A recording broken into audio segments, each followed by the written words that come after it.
นะโมพุทธายะสิทธัง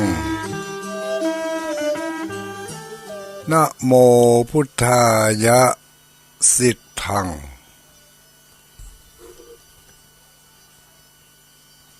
นะโมพุทธายะสิทธัง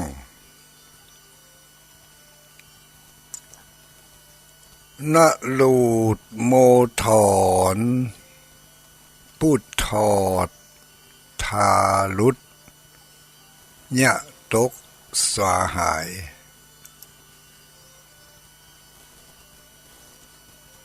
นะลูดโมถอนพุทธอดทาลุดญะตกสวาหาย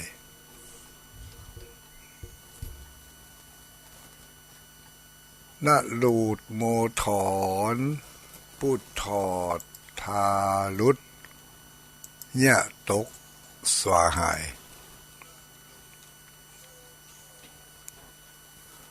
ขอความนอบน้อมแด่องค์สมเด็จพระสัมมาสัมพุทธเจ้าขอน้อมอภิวาทแด่พระสัทธรรมเจ้าขอน้อมนมัสการพระอริยสงฆ์เจ้าขอถวายความเคารพท่านพระคุณเจ้าท่านเจ้าคณะพระสังฆาธิการท่านครูบาอาจารย์พระสงฆ์องค์สังฆเจ้าทุกรูปทุกตนทุกองค์เจริญสุขเจริญพรสวัสดีอรุณสวัสดิ์สวัสดียามเจ้าอุบาสกอุบาสิกานักศีลนักบุญผู้มีบุญทั้งหลายทุกผู้ทุกคน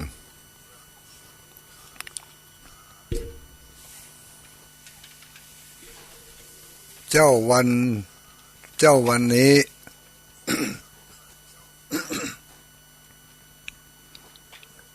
เจ้าวันนี้เป็นเจ้าวันพฤหัสบดีพฤหัสบดีวันนี้วันที่18วันที่18เดือนเมษายนปุณติถิราชาโชควันนี้โอ้วันดีเหมือนกันเนอะญาติโยมสาธุชนทั้งหลายเดือน7เดือน7ออกเดือน7ออก10ค่ำเดือน7ออก10ค่ำเดือน7เป็นเดือน7เป็นเดือนเทศกาลปีใหม่ผ่านมายกสดร้อนวันที่10ตามลักกระด้างที่เราได้ประพฤติปฏิบัติกันมาก็คือวันที่13สังขารล่องวันที่14วันเน่าวันที่15วันพญาวันอันนี้ลักกระด้างนะวันที่16วันปากปีวันที่17วันปากเดือนที่18ปากวันวันที่19ปากไผ่ปากมันนะกำนันนะตั้งแต่วันที่18ไปกันเนาะปากไผ่ปากมัน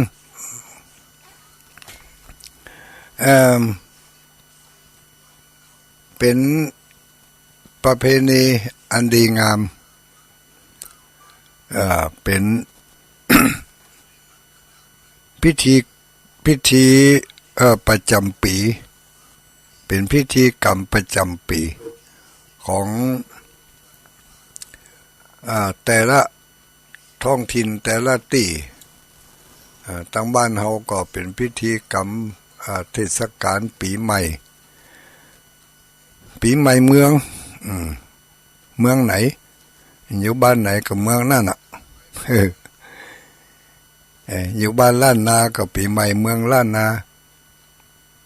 อยู่บ้านสุโขทัยก็ปีใหม่สุโขทัยอยู่บ้านอยุธยาก็ปีใหม่เมืองอยุธยาเมืองรัตนโกสินทร์นะก็เป็นเทศกาลหนึ่งที่กำหนดกฎเกณฑ์กันเอาไว้เพื่อเป็นสัญลักษณ์แล้วก็เป็นกิจกรรมที่ทำกันเป็นกุศโลบายอันหนึ่งที่บรรพบุรพาจารย์บรรพชนของเฮาได้คิดได้สร้างได้ตั้งกำหนดกฎเกณฑ์ขึ้นมาเพื่อมันได้ฮู้ไว้ ว่าวันเดือนปีวันเดือนปีใดเนี่ยมันยังทำอะไรยังเมื่อถึงวันนั้นมาคนทำอะไรยังทางนี้และทางนั้นก็เพื่อจะให้มีงานได้ทำมีงานได้ทำก็แม้แต่ทุกวันนี้ก็เหมือนกันวันหนึ่งอย่างที่เขาจะถือกันเนาะบางคนก็ถือว่าวันนี้เป็นวันดีวันพรุ่งก็เป็นวันเสียอย่างประมาณเนี่ยนะวันดีพ่องวันเสียพ่องถือกันวันนี้เป็นวันพฤหัสวันพุธก็เป็นวันศุกร์อันนี้ก็กำหนดสมมุติกันขึ้นมาเป็นสมมุติสัจจะเป็นความจริงโดยสมมุติเพื่อจะให้เราได้มีกิจกรรมแล้วก็เป็นสัญลักษณ์กันเอาไว้ก็ให้มีโอกาสได้ฮู้จักเริ่มต้นฮู้จักเดินไปในถ้ำกลางแล้วก็ฮู้จักลงท้ายขึ้นต้นเดินไปลงท้ายการดำเนินชีวิตเป็นไปอยู่อย่างนี้ถ้าบ่มีกำหนดกันเอาไว้ก็บ่ฮู้ว่าอันใดเป็นเก้าเป็นต้นเป็นปลายมั่วกันไปหมดอย่างถึงมื้อถึงวันนี้ที่เฮาทำการทำงานกันทำทุกวันบ่มีวันหยุดบ่มีเวลาหยุดบ่ได้พักผ่อนบ่ได้เปิดโอกาสให้สมองหรือว่าจิตใจได้รองรับสิ่งที่มันใหม่ๆบางทีมันอาจจะดีกว่าที่มันมั่วอยู่กับการกับงานกับภารกิจโดยบ่เปิดช่องว่างให้จิตใจได้รับสิ่งใหม่ๆเข้ามาเพราะว่าบ่ได้เปิดช่องให้ความคิดมาลดขึ้นมาวัน1 ค่ำ2 ค่ำ3 ค่ำเนี่ยเนาะ1 ค่ำ2 ค่ำ3 ค่ำถึงวัน7 ค่ำ8 ค่ำวัน8 ค่ำก็เป็นวันพระวันศีลวันหยุดวันหยุดให้สมอง ยุดให้จิตใจได้มีช่องว่างพ่องจะได้บ่มั่วจนเกินไปบ่ฮู้มาวันมาคืนบ่ฮู้วันเดือนปีวันหยังเป็นวันหยังบางทีนี่บ่จำมัวยากการวันนี้โอ้วันจันทร์วันพฤหัสแล้วก็นี่เปิดวิทยุมาเจ้าลองเปิดฟังพอวันพฤหัสแล้วฮะกันตุลุงกันได้ยินเสียงตุลุงดอยแล้ววันพฤหัสแล้วนี่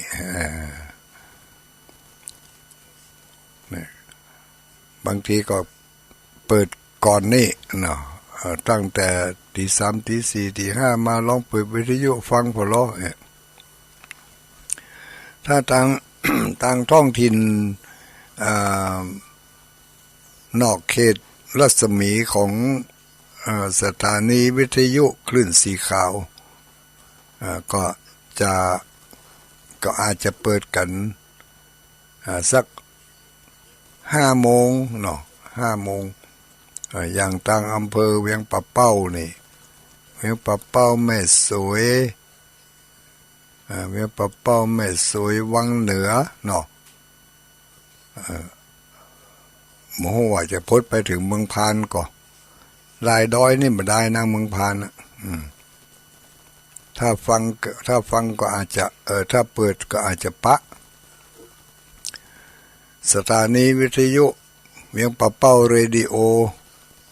90 เมกะเฮิรตซ์ทีมงานของคุณโยมดารุณีภาคเจ้าตั้งแต่ตีห้าจนถึงตีเจ็ดตีเจ็ดนี่เป็นบอกว่าตีแล้วเนาะเป็นว่า7 โมงเนี่ย5 โมงถึง7 โมงมาเจ้าทุกวันด้วยนะไม่มีวันหยุดเหมือนกันภาคเจ้าเริ่มต้นตั้งแต่ตีห้าถึง7 โมงทุกวันก็สับเปลี่ยนกันพระคุณพระสงฆ์องค์สังฆเจ้าบางเจ้าเพิ่งก็จะมีเทศน้ำเทศธรรมกำเมืองพ่องเทศธรรมบรรยายพ่องอย่างที่ตุลุงดอยกำลังเทศอยู่บัดเดี๋ยวนี้อันนี้บ่ถือว่าเทศเนาะถ้าเป็นเทศก็ต้องขึ้นนะโมขึ้นภาสุภาษิตแล้วก็ว่าไปอธิบายขยายความไปตามนั้นแต่อย่างรายการของตุลุงนี่สนทนาปราศัยสเพเหระบ่ได้ตั้งต้นเป็นหัวข้ออะไรอย่างว่ากันไปมาเป็นเพื่อนเมื่อค่ำเมื่อคืนก็เป็นเพื่อนคนรับดึกมาเจ้าก็มาเป็นเพื่อนคนลูกเจ้าไม่ใช่ลูกเจ้าอย่างกับตีตั้งท่าอาจารย์พระครูอภิวัตรตุลุงยองอันนั้นเป็นเจ้าแต่ลูกเจ้าตั้งแต่ตี 3มาละพอถึง5 โมงอาจารย์พระครูอภิวัตรรับช่วงต่อถึง6 โมงตุลุงก็รับช่วงต่อทำวันปีใหม่ผ่านไปกิจกรรมปีใหม่ก็ยังที่หมู่เฮาทั้งหลายได้รับทราบกันตั้งแต่วันสังขารล่องไปแล้วสังขารเก่า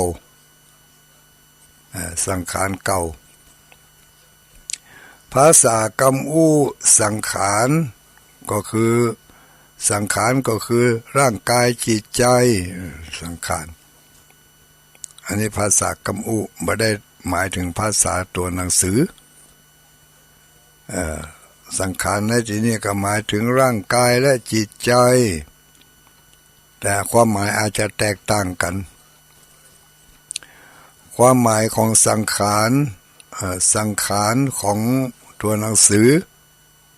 ตัวหนังสือนี่เขียนเป็นสังขารก็คือสอเสือไม่หันอากาศงองูขอไข่สระอานอหนูตอเต่าแล้วก็ไม่กะลันบ่เหมือนกับ สังขารกำอุที่เข้าใจกันโดยทั่วไปก็คือสังขารหมายถึงร่างกายและจิตใจเนาะแต่สังขารตัวนั้นสังขารในตัวหนังสือนั้นปืนว่าดูเหมือนว่าเป็นสัตว์ชนิดหนึ่งนะเป็นสัตว์ชนิดหนึ่งกึ่งบกกึ่งน้ำก็อย่างเนี้ย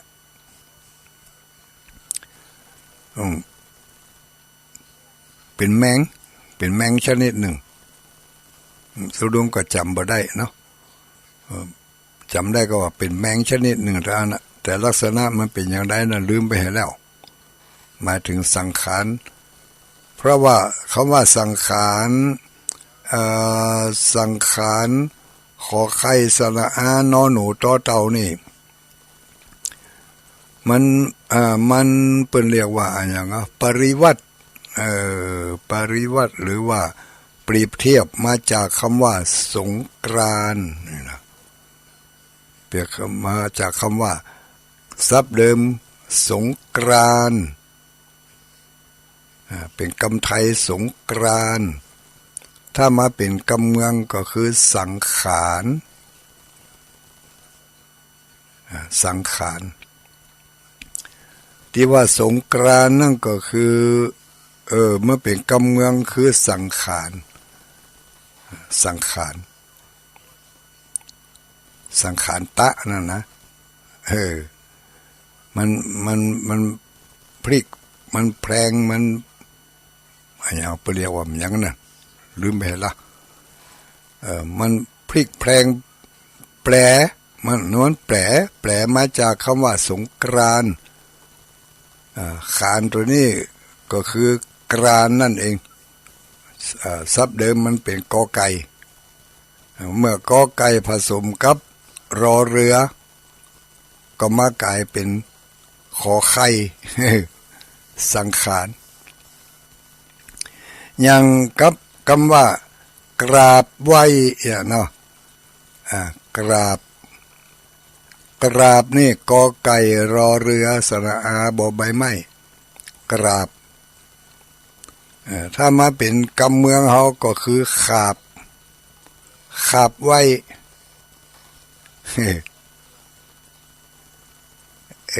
นี่มันแพร่งกันอย่างนี้กราบก็คือขาบแล้วก็มีอย่างหลายอย่างนะที่มันถ้ากอไก่รอเรือมันกล้ำกันมาอย่างเอี้ยก็มากลายเป็นขอไข่ยังเป็นเปรียบเทียบไว้เนาะว่าอย่างคำว่ามะกรูดเนาะมะกรูดนี่ก็คือกอไก่รอเรือสระอูดอเด็กมะกรูดถ้าเป็นกำเมืองก็คือมะขูด อย่างนี้เป็นต้นอย่างอื่นๆโมโหทั้งหลายก็ลองไปเสาะพอเนี่ยเอาคำที่มันมาเทียบกันนี่นะมันพลิกมันแพลงกันอย่างเงี้ยกราบขาบเนาะขานก็มาจากคำว่ากรานเพราะฉะนั้นสงกรานต์ก็คือเป็นชื่อของสัตว์ชนิดหนึ่งสัตว์ประเภทหนึ่งสงกรานต์สังขารล่องไปแล้วแต่ความหมายความเข้าใจของคนเฮาพื้นก็คือสังขารหมายถึงร่างกายจิตใจเนาะในภาษากำอู้เนี่ยมันล่องไปก็คือมันสิ้นสุดไปแล้วชุดหนึ่ง1 ปีเสี่ยงสุดไปแล้ว1 ปีแล้วก็เริ่มต้นใหม่เริ่มต้นตั้งแต่วันพญาวันนับหนึ่งวันพญาวันการเริ่มต้นใหม่นี่ความหมายคติธรรมความหมายที่เป็น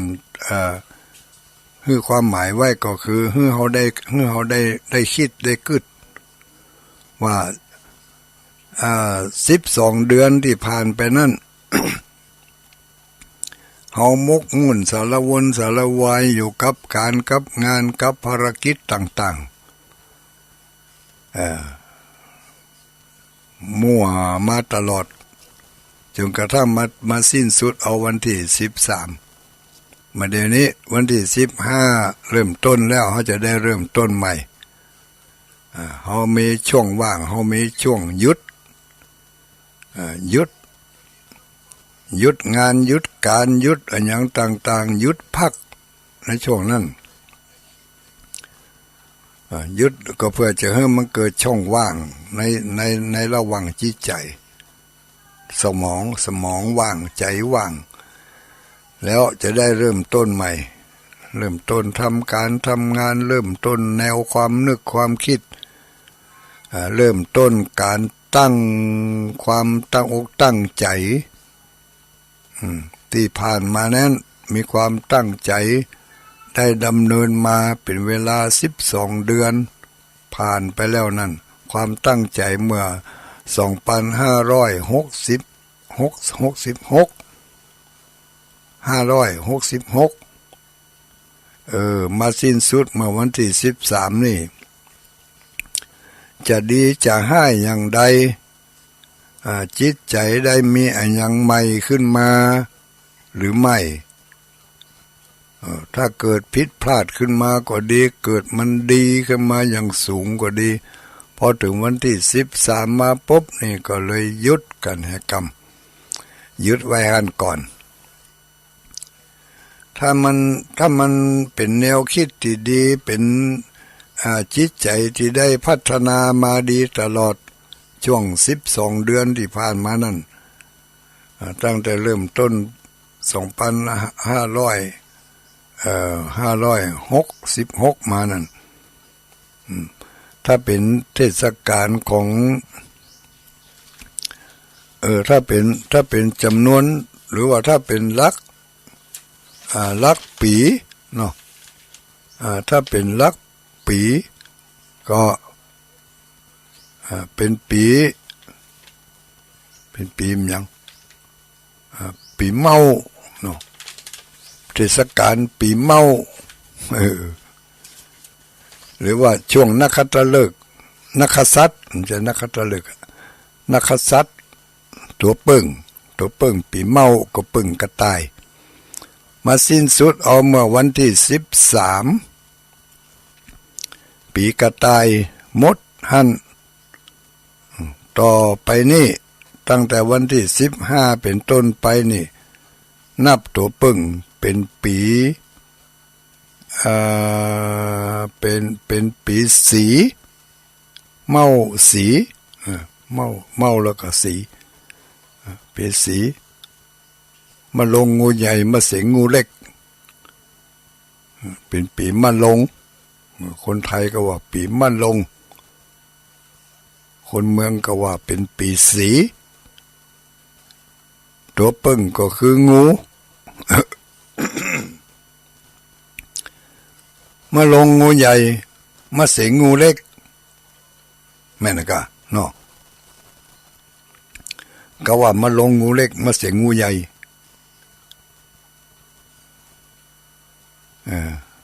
ปึ่งงูปึ่งนาคเนี่ยเนาะนาคนี่ก็เป็นงูใหญ่มาลงงูใหญ่มาเสงงูเล็กปีนี้เป็นปีมาลงมาเสง น้ำปีมาลงน้ำปีคนเมืองเฮาก็คือปีสีเริ่มแล้วเนอะเริ่มตั้งแต่วันที่15เป็นต้นมาละปีสีน้ำตัวปึ่งเปลี่ยนเมื่อเดือนเมษาเพ่นะไม่ใช่เปลี่ยนเหมือนเดือนมกราเหมือนครับความเข้าใจของคนบางคนเนาะคนบางคนไปเข้าใจเปลี่ยนนักษัตริย์ตั้งแต่เริ่มมกรา ปฏิทินเปลี่ยนก็ไปเปลี่ยนด้วยเปิ้นอีน่ะเลยบ่ฮู้ว่าบ้านใดเมืองใดกันแน่บ้านเฮาเมืองเฮานี่เปลี่ยนปีตัวปึ้งเริ่มต้นตั้งแต่เดือนเมษายนนี่เริ่มต้นตั้งแต่วันที่15 เมษายนวันเปลี่ยนปีเปลี่ยนเดือนเปลี่ยนแต่จิตใจเปลี่ยนหรือยังเปลี่ยนหรือยังลูกเจ้ามาล้างหน้าด้วยน้ำใสล้างใจด้วยน้ำธรรมมีอันอย่างเปลี่ยนไปพ้องมีอันอย่างเพิ่มขึ้นมาใหม่ได้คาถาใหม่หรือยังนี่นะลูดโมถอนพุทธอทารุตญาตกสวหายอันนี้เกิงปีก่อนนั่นได้ผ่านไปเนาะแจกกันไปแล้วเอาไปใจตั้งสัจจะอธิษฐานเอาเนอะเมื่อวันปีใหม่นี่ก็ได้แจกคาถาแจกคาถาแถมบทหนึ่ง เอาไว้ล้างหน้าล้างตาล้างนอกล้างในล้างตั้งนอกก่อนล้างด้วยน้ำใสเสกคาถาเขาใส่น้ำใสครับน้ำใสสะอาดเนาะล้างหน้าด้วยน้ำใสเพื่อจะให้น้ำนั้นมันใสสะอาดยิ่งขึ้นไปมีพละมีกำลังมีอำนาจมีบารมีฤทธิ์มีอิทธิฤทธิ์ทุกอย่างถ้าเราตั้งใจโดยตั้งใจทำโดยความมั่นอกมั่นใจเชื่อเลื่อมใสเชื่อในการกระทำเชื่อในสิ่งศักดิ์สิทธิ์ของเราความเชื่อนั่นจะให้งานการต่างๆสำเร็จได้แม้กระทั่งคาถาที่ได้ฝากได้บอกกันเอาไว้นั่นถ้าผู้ที่มีความเชื่อมันก็เกิดความศักดิ์สิทธิ์เชื่อพ่องบ่เชื่อพ่องก็ศักดิ์สิทธิ์พ่องบ่ศักดิ์สิทธิ์พ่องบ่เชื่อให้เลยมันก็บ่มีความศักดิ์สิทธิ์เพราะความศักดิ์สิทธิ์เกิดจากความเชื่อถ้าเราเชื่อในพุทธคุณ คือคุณของพระพุทธเจ้าเชื่อในธรรมคุณเชื่อในสังฆคุณก็ท่องคาถาบทนี้ไปนะคาถาที่แจกเมื่อวันพญาวันนั่นมีอะไรอย่างที่แจกวันพญาวันเมื่อแจกเมื่อคืนวันพญาวันนั่นวันที่15เป็นรายการของตุลุงพอดีคาถาแจกเมื่อวันที่15ได้แจกไปก็ถ้าไผได้ก็ดีบ่ได้กำเตือก็มาต่อยอดออกก็ได้เพราะได้แจกไปแล้วเมื่อวันที่15ทีนี้ก็มาต่อยอดเอาบัดตันวันที่15มาเอามาเจ้าวันที่18มาเจ้าวันที่18วันนี้อย่างคอมพิวเตอร์เขาอย่างกระด้างคือดึกนี่ไปไหนก็ไปแล้วห้อยละอย่าโยมทั้งหลายยุ่งแล้วเนอะสหาอย่างก็ปะแล้วมันไปทางใดให้ไปหู้ถ้าคุยนักเดี๋ยวก็รู้มันเลยนะจะไม่ได้ยินเสียงละเอาละจะไม่ได้เนอะกระด้างก็คือมันกระด้างนะไผ่ส่งไลน์มาบหันแล้วเนอะก็ไม่ได้นะส่งไลน์มาบได้หันละคอมพิวเตอร์หน้าจอกระด้างเกิงดึงไปทางใดก็ไป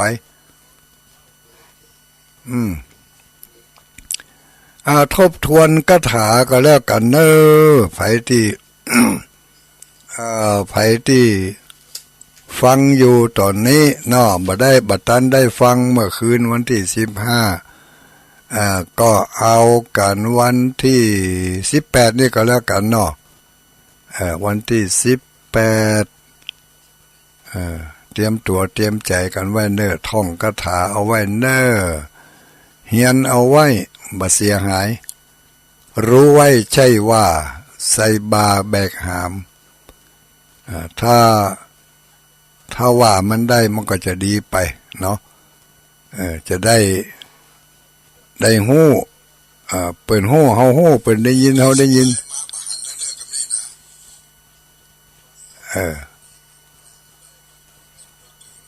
เอาพี่น้องญาติโยมต่างลำปางเมื่อคืนวันนั้นอาจจะบ่ได้ฟังก็ว่าได้เนาะเอามาเจ้านี่เนอกถาวิเศษหัวใจพาหุงหัวใจพาหุงบางคนก็ได้แล้วก็เอามาทบทวนให้มันได้นักหัวใจพาหุงเป็นคาถาพระพุทธเจ้าชนะมารพระพุทธเจ้าชนะมารพระพุทธองค์ได้รับชัยชนะ8 ครั้ง 8 หน8 ครั้ง 8 หนครั้งยิ่งใหญ่ที่พระพุทธองค์ได้รับชัยชนะครั้งที่1ได้รับชัยชนะพญามารที่มาลู่ชิงเอาแต้นแก้วเมื่อพระพุทธองค์ตรัสรู้แล้วใหม่ๆที่พื้นต้นไม้สรีมหาโพธิ์ยามนั่นหนายามนั่นนาเลยฝูงพญามารทั้งหลายก็มาแย่งชิงเอาแต้นแก้วพระพุทธองค์ก็ได้ชนะแล้วซึ่งพญามารโดยตั้งสัจจะอธิษฐานนึกถึงตานะปารมีได้ชนะพญามารด้วยทานะบารมีพระพุทธองค์ระลึกถึงการให้ทานว่าตั้งแต่พระพุทธองค์ได้ตั้งปณิธานว่าจะขอเป็นพระพุทธเจ้าเนี่ยจะขอเป็นพระสัพพัญญูพระพุทธเจ้าขอนำเอาสัตว์ออกจากโอฆะวัฏสงสารเริ่มต้นตั้งแต่เมื่อ4 อสงไขยปลายแสนมหากัปที่แล้วตั้งแต่นั้นมาพระพุทธองค์ก็ได้บำเพ็ญบารมีมาเลยโดยเฉพาะอย่างยิ่งทานะบารมีทุกภพทุกชาติน้อยพ่องนักพ่อง พระพุทธองค์เมื่อถูกพญามารมาผจญขี่ช้างนาราคิเลเมกเป็นอเนกอนันต์โกลาหลเสียงเกิดก้องปานดังฟ้าร้องปลายบนเหมือนกับฟ้าห้องฟ้าครางนะมาทึ่งก็พระพุทธองค์ก็ได้ตั้งจิตอธิษฐานบอกให้พญามารว่าแต้นแก้วที่เฮานั่งอยู่นี่นะเกิดจากทานะบารมีของเฮาพญามารก็บ่เชื่อพญามารก็จะลู่ชิงเอาบอกว่าอันนั้นแต้นแก้วนั่นของข้านะท่านสมณะโคดมไม่ใช่ของท่านพระพุทธองค์ก็บอกว่าอันนี้มันเป็นของเฮานะไม่ใช่ของพญามารเนอะเขาจะเอาหลักฐานมาให้พออีกพระพุทธองค์ก็จี้ลงผืนแผ่นดินที่เปิ้นยกที่แรกเปิ้นนั่งสมาธินะญาติโยมพระพุทธองค์นั่งสมาธิคัดสมาธิเท้าขวาทับเท้าซ้ายมือขวาทับมือซ้ายนั่งคัดสมาธิพอถูกพญามารมาคุกคามอย่างอันพระพุทธองค์ก็ยกมือขวาออกจากคัดสมาธิแล้วก็เอามาจี้ลงบนจี้ลงลุ่มบอกว่าพญามารเธอจงดูผืนแผ่นดินนี่เราได้ทำบุญหยาดน้ำหมายตาลมาตลอดแม่นางธรณีเป็นสักขีพยานบัดเชื่อเดี๋ยวจะบอกให้แม่นางธรณีเราเอาสักขีพยานมาให้พญามารพอแล้วประมาณเนี้ยนะแล้วก็แม่นางธรณีก็พุทธออกจากแผ่นดินมา มานั่งคุกเข่าแล้วก็รูดมวยผมหูดลงหูดลงหูดลงมวยผมนั่นก็กลายเป็นแม่น้ำกลายเป็นน้ำไหลออกจากมวยผมมานักขึ้นนักขึ้นนักขึ้นนักขึ้นนักขึ้นจนกระทั่งไหลถมทุท่วมถากผูงหมู่มารได้ผ้ากระจัดกระจาย อันนี้ในกรรมโอกาสเวรตาลเป็นว่าฉะนั้นฝูงหมู่มารไล่ภาคกระจัดกระจายเพราะว่าน้ำท่วมพญามารอันนี้คือทานะปารมีที่พระพุทธองค์ได้บำเพ็ญทานมาจึงสามารถเอาชนะหมู่พญามารได้เพราะฉะนั้นเราได้เฮือทานได้ทำบุญด้วยการให้ทานทุกครั้งจำไว้แล้วก็ถ้าเกิดอุปสรรคปัญหาใดๆมาเขาก็นึกถึงทานะบารมีของเขานึกย้อนไปเหมือนกับพระพุทธองค์เอาชนะหมู่พญามารด้วยการ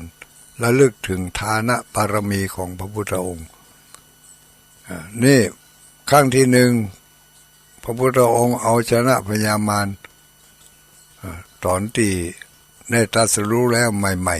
ๆอันนี้นับตั้งแต่ตรัสรู้แล้วนะ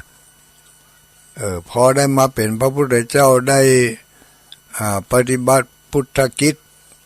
ของพระพุทธองค์มาเลยหลายขวบหลายปีผ่านไปแต่ละขวบแต่ละปีบางปีก็เจออุปสรรคปัญหาบางครั้งก็ไปเจอ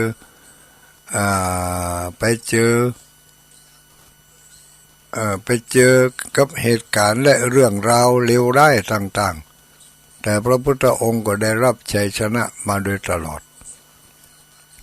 ครั้งที่หนึ่งได้รับชัยชนะพญามารครั้งนี้ชื่อว่ามีกำย่อว่าพาก็คือพาหุงสหัสสมาพินิเมตาสาวุทันตังครั้งที่สองพระพุทธองค์ได้รับชัยชนะจากการไปต่อสู้กับด้วยขันติปารมีของพระพุทธองค์เอาชนะอารวากายักษ์นาราคิลิงข้าจะไม่ใช่มาราติเลกมาพิยุตชิตาสัพภรัตติงเนี่ยคาถากรรมที่สองก็คือมาพระพุทธเจ้าเอาชนะ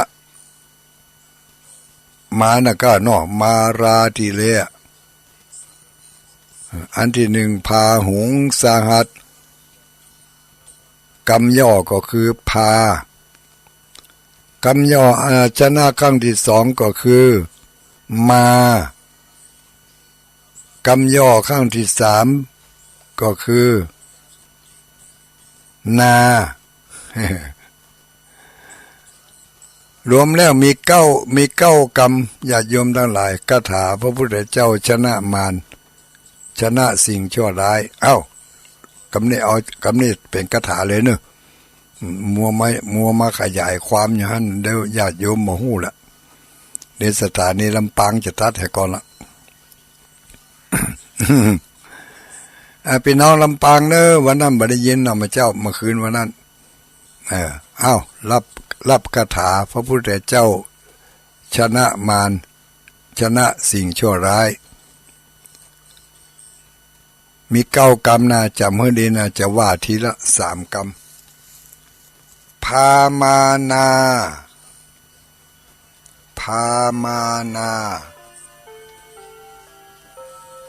อุกะสะ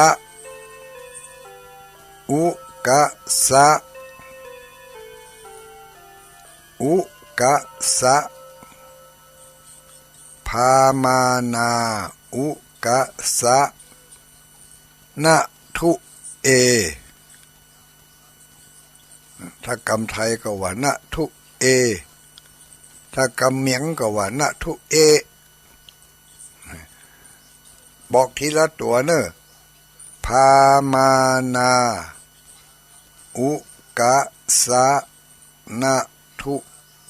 เอนะทุเอเก้ากรรมส่วนมากคาถาที่แจกไปนี่สมมาจะเป็นเก้ากรรมห่อก้อยเขียนถ้าจะเอาสมุดปากกาหรือจะเขียนลงในโทรศัพท์ก็ได้เนอะเขียนลงในโทรศัพท์ให้ก่อนเอาเกียมตัวเดี๋ยวจะบอกทีละตัวสะกดให้เลยอ่ะเนาะจำเอาไว้จำได้ดีกว่าจดถ้าจำได้มันดีกว่าจดถ้าจำไม่หมดจดดีกว่าจำจดดีกว่าจำเพราะว่ากันลืมเท่าชะแลแก่ชรามาแล้วนี่โอ้คนเท่าหมู่นี่ขี้ลืมอันเรื่องดีลืมบ่ลืมอันเรื่องบ่ดีลืมมันเป็นเช่นอย่างนั้น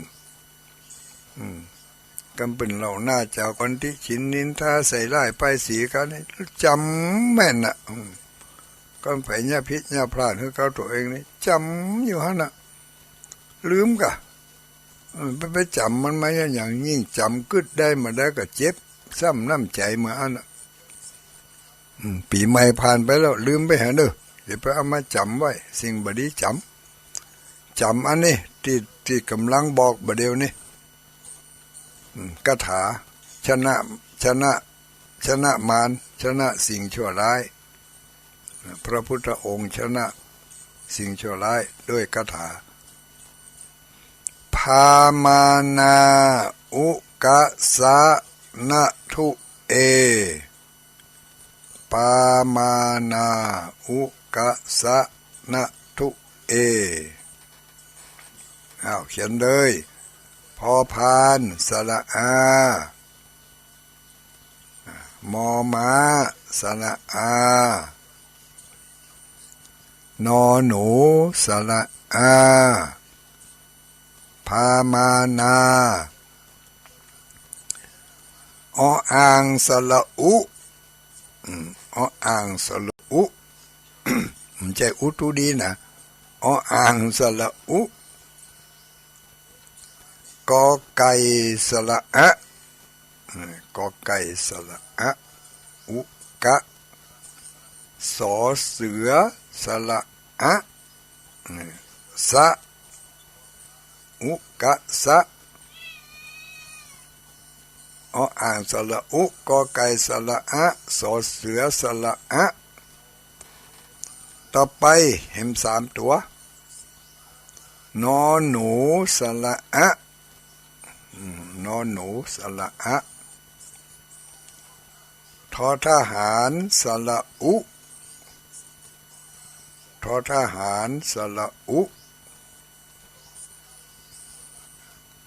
แล้วก็สระเอออ่างสระเอออ่างรวมแล้วเก้ากรร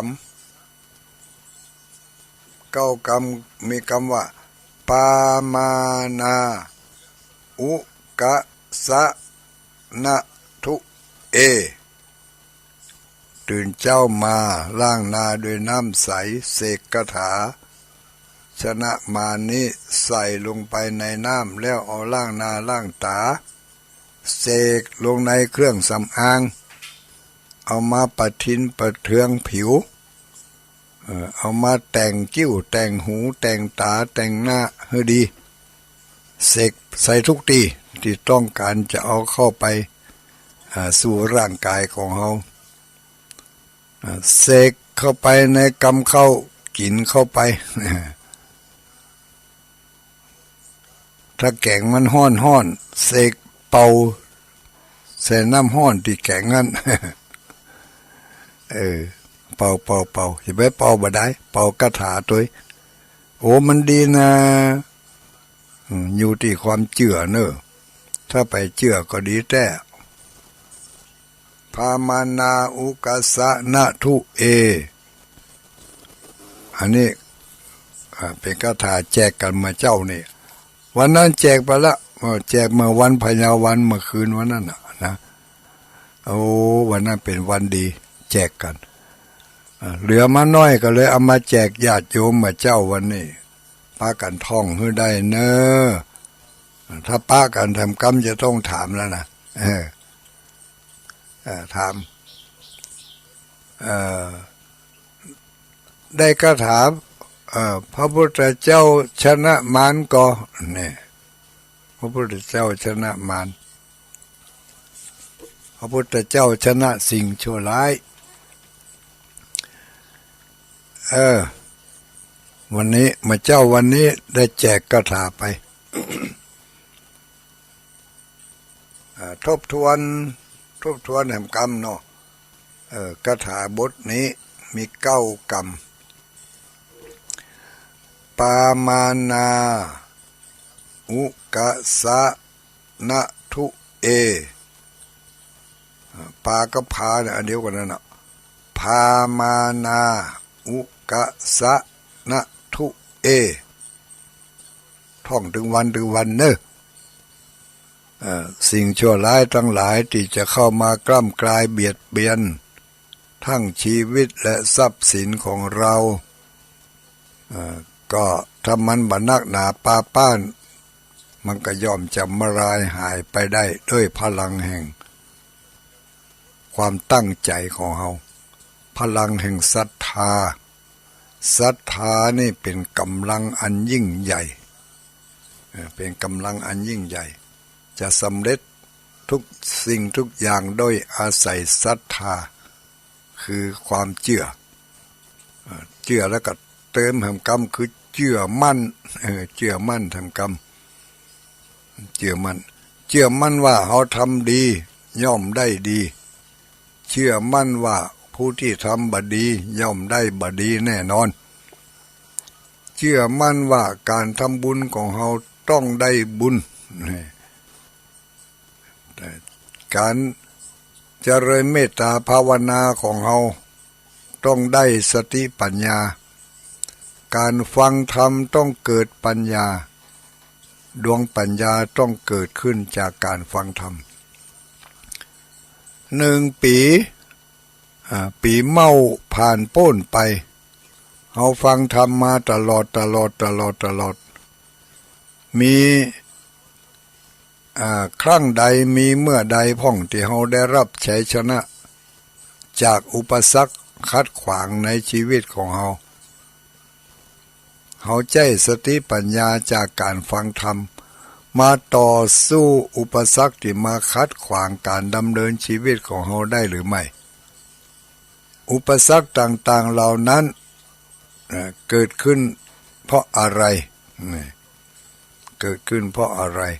แล้วเราแก้ไขอุปสรรคเหล่านั้นให้รอดพ้นมาได้ด้วยวิธีการอย่างไรเราชนะความตนีขี้จิด้วยวิธีการทำอย่างไรใจของเราจึงมีความสุขสำราญเบิกบานมีความชุ่มช่ำอิ่มเอิบไปด้วยความปิติยินดีปราโมทย์เราได้รับความปิติความยินดีความปราโมทย์ความอิ่มเอิบจิตอิ่มเอิบใจโดยการชนะความตนีมัจฉริยะความขี้เหนียวขี้จิวันนี้งานนี้ไปออกลงทานที่ไหนได้ไปให้ไปห้อมมายังที่ไหนไผเมื่อใดได้ให้ได้หอมไปแล้วโอ้ยโล่งอกโล่งใจม่วนขนาดนักเปิ่นสร้างห้องน้ำที่ไหนได้ไปช่วยเปิ่นสร้างห้องน้ำม่วนอกม่วนใจเหมือนกับว่าเขาได้ปลดทุกข์ปลดโศกปลดโรคปลดภัยออกไปจากเนื้อจากตัวของเขาสบายใจขนาดนักโอ้กึดใจหาคนที่เปิ่นเจ็บต้องปันปอนต้องจนกระทั่งบางเตือก็เจ็บดวงมาตังต้องน้อยเอาตึงมาอยู่ขาไปจักแตนเพื่ออะไรนะพ พอได้ไปปะห้องน้ำได้เข้าห้องน้ำมันโล่งอกโล่งใจมันจำเป็นจะต้องได้ไปเข้าห้องน้ำที่เขาได้ไปสร้างตัดนั่นนะแม้กระทั่งห้องน้ำใ